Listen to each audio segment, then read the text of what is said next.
Spider-Man, a paragon of hope, of tragedy, of power and the responsibility that comes with it. But not all people view power and their responsibility the same way. A tale of contrasting opinions on what's right and what's wrong is what makes Spider-Man Miles Morales so special. As someone who has 100% completed everything the game has to offer, I know what the story has to give. As with all amazing Spider-Man villains, they have ties not to Spider-Man, but to the man behind the mask. Enter the game's antagonist, Finn Mason. Finn is a childhood friend of Miles, and her brother, Rick Mason, meant the world to them both. He was head of Roxxon's Clean Energy division, and was developing a substance called Nuform. But, as the story usually goes, something went horribly wrong. Nuform started making Rick and his team sick, and Rick felt it was his duty, his responsibility, to stop Nuform from becoming an energy source in Harlem, as it would endanger all the citizens there. But Simon Krieger, head of R&D at Roxxon, doesn't want to let that happen. He notices Rick and Finn attempting to disable the reactor from the inside, and locks Rick into the reactor before causing it to kind of explode, vaporizing Rick. Finn makes a promise to her brother that she won't let his sacrifice be for nothing, and she will avenge his death. She reviews it as her responsibility.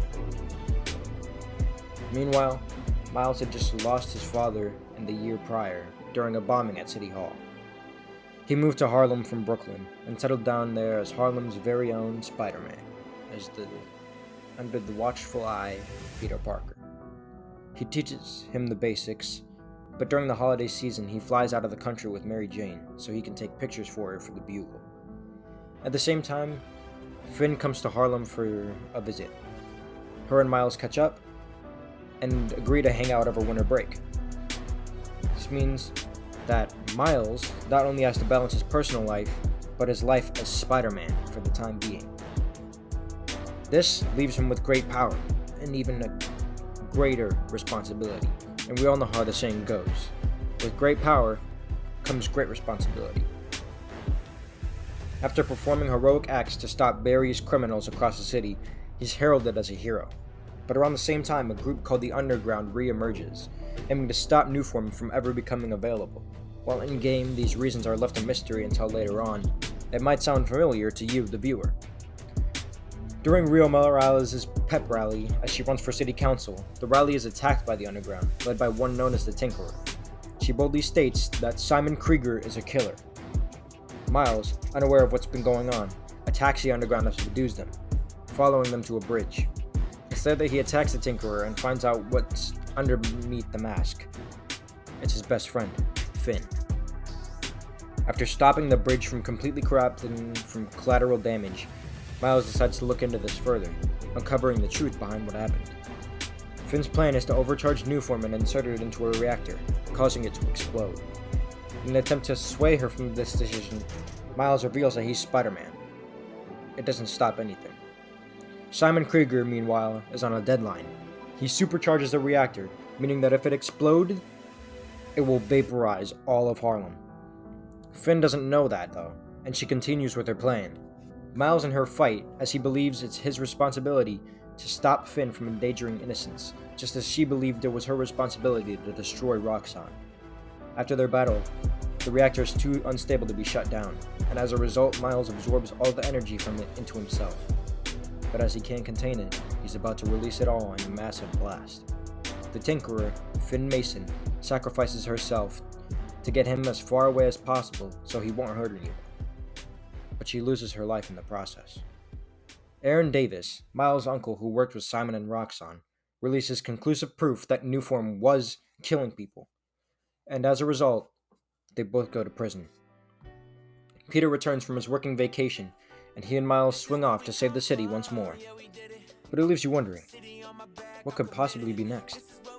That's a question Spider-Man 2, coming in 2023, will answer. Until then, we'll just have to wait for the story to continue. Oh, you didn't think I'd be leaving the video there, did you? You clearly haven't played this if you thought I'd talk about the story and nothing else. The gameplay is just too phenomenal not to talk about in this video. The amount of story and world building they packed into this baby is crazy. Incredible web sling really makes you, say it with me, feel like Spider-Man. It's a great time doing tricks where people below you stare up in awe, watching as you head to your destination, wherever that may be. You could be going for a time capsule left by Finn and Miles when they were young. You could be going after an underground supply cache. You could be taking on an enemy base. You could be taking on one of Spider-Man's many training challenges. Or you could be looking for snippets of the Davis Brothers mixtape.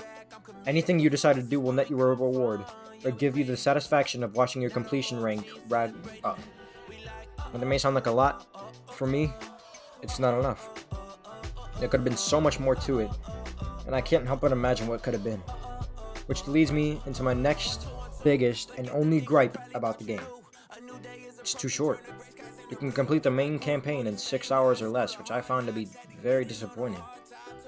The developers tried to pad out the runtime by making some suits and upgrades unavailable without playing New Game Plus, but that just feels lazy and uninspired to me. It just felt like a DLC expansion to Spider-Man PS4. But with Spider-Man 2 right on the horizon, my hopes and expectations are insanely high, and I can't wait until what they do next. Until the next video, this is Jotep, signing off. Now the whole team celebrating. We like, oh, oh, oh, oh.